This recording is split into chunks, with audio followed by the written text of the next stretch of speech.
Hello. हाय। नमस्ते भैया लोग, दीदी लोग, चाचा ताऊ, सबको मेरा प्यार भरा सलाम। मेरा नाम है सिम्मी। उम्र अभी अभी 22 की हुई है। गांव वाले कहते हैं, ओए सिम्मी, तेरी तो कमर में अभी से इतना लचक कैसे आ गया रे। मैं हंस के टाल देती हूँ, पर सच कहूँ तो मुझे अच्छा लगता है जब कोई मेरी कमर की लाइन को ऐसे घूरता है जैसे कोई नई फसल को देख रहा हो। गोरा रंग नहीं है मेरा, गेंहुआ सा, पर चमक इतनी कि दूर से ही चमकता है। लंबाई 5 फुट 4 इंच, पर जो हिस्सा सबसे ज़्यादा चर्चा में रहता है वो है मेरी। अरे छोड़ो ना, तुम खुद ही समझ जाओगे कहानी में आते आते। बस इतना कहूँगी कि कुर्ती जब मैं पहनती हूँ ना तो दुपट्टा संभालना मुश्किल हो जाता है, बार बार सरक जाता है। अब कहानी शुरू करती हूँ, और हाँ, पूरी कहानी मैं खुद सुना रही हूँ, जैसे रात को छत पर लेट के अपनी सहेली को फ़ोन पर बताती हूँ, वैसे ही। तैयार हो ना? चाय बना लो, बिस्किट रख लो, क्योंकि ये कहानी रुकने वाली नहीं है। तो बात उस टाइम की है जब मैं कॉलेज में 3rd ईयर में थी। हमारा गांव है फिरोज़पुर रोड से थोड़ा अंदर, नाम है भम्मीपुर। गांव छोटा सा, पर खेत बहुत हैं। पापा के पास 22 एकड़ अपनी ज़मीन है, बाकी ठेके पर। घर में मैं, मम्मी, पापा और मेरा छोटा भाई गोलू, जो अभी 10वीं में है। एक दिन मैं कॉलेज से बस से उतरी तो देखा बस स्टैंड पर हमारी बुआ का लड़का, मतलब मेरा मौसेरा भाई जस्सी, खड़ा था। जस्सी की उम्र 27 से 28 के करीब, दुबई में नौकरी करता है, पर छुट्टी में आया हुआ था। काला चश्मा लगाया, टी शर्ट टाइट, बाइक नई वाली पल्सर खड़ी थी उसकी। मुझे देखते ही बोला, ओए सिम्मी, कितनी बड़ी हो गई रे, चल मैं ड्रॉप कर दूं घर। मैंने कहा, नहीं भैया, मैं चली जाऊंगी। पर वो बोला, अरे यार, अब की बार मैं आया हूँ तो तुझे बाइक पर घुमाऊंगा, चलना। मैं थोड़ा झिझकी, पर मन भी था। मैं उसके पीछे बैठ गई। जैसे ही बाइक स्टार्ट हुई, हवा के झोंके से मेरा दुपट्टा उड़ने लगा। मैंने एक हाथ से दुपट्टा पकड़ा, दूसरा उसकी कमर पर रख दिया ताकि बैलेंस बने। उसने शीशे में देखा और मुस्कुराया। मैंने पूछा, क्या हुआ? बोला, कुछ नहीं, बस सोच रहा था पहले तू कितनी पतली थी, अब तो वज़न बढ़ गया है तेरा। मैंने हंस के उसकी पीठ पर हल्का सा मुक्का मारा। चुप बदमाश। घर से पहले वो मुझे खेतों के रास्ते ले गया। बोला, 2 मिनट रुक, गन्ने का रस पिलाता हूँ। वहाँ कोल्हू चल रहा था। उसने 2 गिलास रस लिया, एक मुझे दिया। रस पीते पीते उसकी नज़र मेरे होंठों पर थी, जहाँ रस की मूंछ लग गई थी। मैंने जीभ से चाट लिया। वो अजीब सा देखने लगा। मैंने कहा, क्या देख रहा है? बोला, कुछ नहीं, तू बड़ी हो गई है यार। फिर बाइक पर बैठते वक्त उसने कहा, सिम्मी, तेरे दुपट्टे का पल्ला बार बार उड़ रहा है, मेरी कमर पर हाथ रख ले, गिर जाएगी। मैंने हाथ रख दिया। रास्ते में एक जगह स्पीड ब्रेकर आया। बाइक उछली, मैं पूरी तरह उससे चिपक गई। मेरी छाती उसकी पीठ से टकराई। उसने ब्रेक मारा और बोला, अरे आराम से सिम्मी, इतना ज़ोर से गले लगेगी तो मैं कंट्रोल कैसे करूं? मैं शर्मा गई, पर कुछ बोली नहीं। उस दिन से जस्सी भैया रोज़ मुझे कॉलेज छोड़ने लाने लगा। मम्मी को लगा कि अच्छा है, बेटी अकेले नहीं जाती, पर मुझे थोड़ा थोड़ा अजीब लगने लगा था। वो जब भी बाइक पर मुझे बैठाता, पीछे से अपना हाथ मेरी जांघ पर रख देता, कहता, बैलेंस के लिए। मैं हटाती तो बोता, अरे डर मत, मैं तेरा भाई हूँ। एक दिन शाम को उसने कहा, चल सिम्मी, नहर किनारे घुमा आते हैं, ठंडी हवा लगेगी। मैं मना करती रही, पर वो ज़बरदस्ती बाइक स्टार्ट कर दी। नहर के किनारे बहुत अंधेरा था, सिर्फ चांद की रोशनी। उसने बाइक रोकी और बोला, 2 मिनट पैर लटका के बैठते हैं, बहुत मज़ा आएगा। हम दोनों नहर की दीवार पर बैठ गए। मेरे पैर लटक रहे थे। उसने अपना हाथ मेरी कमर पर रख दिया। मैंने कहा, भैया हटा लो। बोला, अरे सिम्मी, तू अभी भी बच्ची है क्या? हम दोनों अकेले हैं, कोई देखने वाला नहीं, बस 2 मिनट। उसने मेरा हाथ पकड़ लिया। उसकी हथेली गर्म थी। मैं डर गई। अचानक दूर से किसी की आवाज़ आई, ओए कौन है वहाँ? कोई चपरासी था। जस्सी ने फटाफट बाइक स्टार्ट की और हम भागे। रास्ते में मैं चुप रही।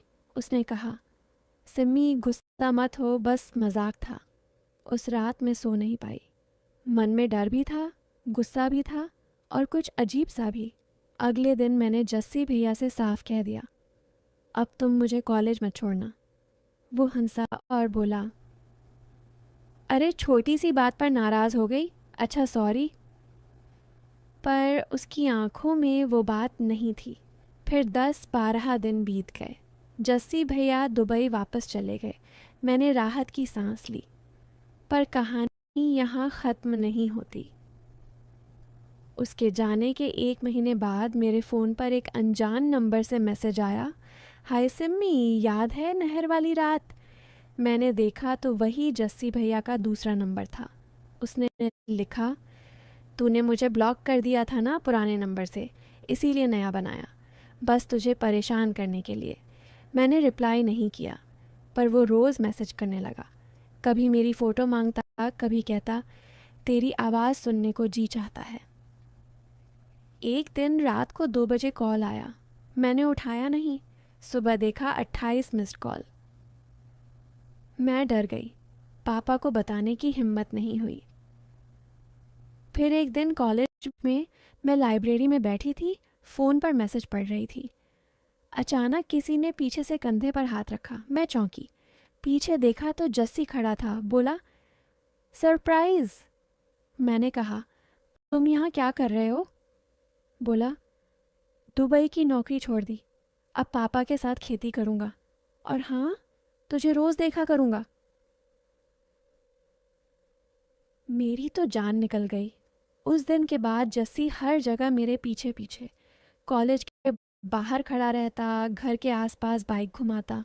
मम्मी को लगा कि भतीजा है, अच्छा लड़का है, पर मुझे अब डर लगने लगा था। एक शाम मैं छत पर कपड़े सुखा रही थी। अचानक कोई सीढ़ी से ऊपर आया। जस्सी था। बोला, सिम्मी, अब बहुत हो गया तेरा इग्नोर करना, आज बात कर। मैंने कहा, भैया प्लीज़, घर के अंदर मम्मी है, चले जाओ। वो बोला, मम्मी को बोल दूँ कि उनकी लाडली बेटी नहर किनारे मेरे साथ बैठी थी। मैं कांप गई। तब तक नीचे से मम्मी की आवाज़ आई, सिम्मी, जस्सी, चाय पी लो, ऊपर आ जाओ। जस्सी मुस्कुराया और चला गया। उस रात मैंने फ़ैसला कर लिया, मैं सब कुछ मम्मी पापा को बता दूंगी। अगले दिन सुबह मैं मम्मी के पास गई। रोते रोते सारी बात बताई। मम्मी पहले तो गुस्सा हुई, फिर बोली, चुप रह बेटी, ये घर की बात है, बाहर नहीं जानी चाहिए। पर पापा को पता चला। पापा ने जस्सी को बुलाया और सामने वाले खेत में ले जाकर ऐसा मारा कि उसकी 1 हफ्ते बिस्तर पकड़ लिया। बुआ रोने लगी, पर पापा ने साफ कह दिया, अब ये यहाँ नहीं दिखेगा। जस्सी चला गया, कहीं दूर रिश्तेदार के यहाँ। फिर कई महीने शांति रही। पर एक दिन मेरे फ़ोन पर फिर मैसेज आया, सिम्मी, मैंने बहुत गलती की, मुझे माफ़ कर दे, बस एक बार मिल ले। मैंने ब्लॉक कर दिया। फिर एक दिन कॉलेज में लास्ट लेक्चर के बाद मैं बाहर निकली तो देखा जस्सी फिर खड़ा है। इस बार उसकी आंखें लाल थीं। बोला, सिम्मी, मैं शादी करना चाहता हूँ तुझसे। मैं हैरान रह गई। बोला, मैंने सब छोड़ दिया, शराब, दोस्त, सब, बस तुझे चाहता हूँ, पापा से बात कर लूँ? मैं चुप रही। वो बोला, मैं जानता हूँ तू मुझसे नफ़रत करती है, पर मैं बदल गया हूँ, बस एक मौका। मैंने कहा, मुझे सोचने का टाइम चाहिए। उसके बाद जस्सी सच में बदल गया। रोज़ सुबह मुझे कॉलेज छोड़ता, शाम को लेने आता, पर अब हाथ नहीं लगाता था। दूर से सलाम करता और चला जाता। मेरे लिए फूल लाता, किताबें लाता, मेरी छोटी छोटी चीज़ों का ख्याल रखता। धीरे धीरे मुझे लगा कि शायद वो सच में पछता रहा है। एक दिन बारिश का मौसम था। हाँ, पता है तुम सोच रहे हो घिसा पिटा सीन, पर रुको। मैं छत पर कपड़े उतार रही थी। तेज़ हवा चल रही थी। अचानक बादल गरजे और बारिश शुरू हो गई। मैं भागी, पर सीढ़ी पर पैर फिसला और मैं गिरने वाली थी। तभी किसी ने मुझे कमर से पकड़ के बचा लिया। जस्सी था। उसने मुझे सीधा किया और बोला, संभल के सिम्मी। उसकी आंखों में वो पुरानी चमक नहीं थी, बस चिंता थी। उस दिन मैंने कहा, जस्सी, मैं तुम्हें माफ़ करती हूँ, पर भाई की तरह, बस। वो चुप रहा, फिर मुस्कुराया और बोला, बस यही काफ़ी है। उसके बाद जस्सी सच में मेरा बड़ा भाई बन गया।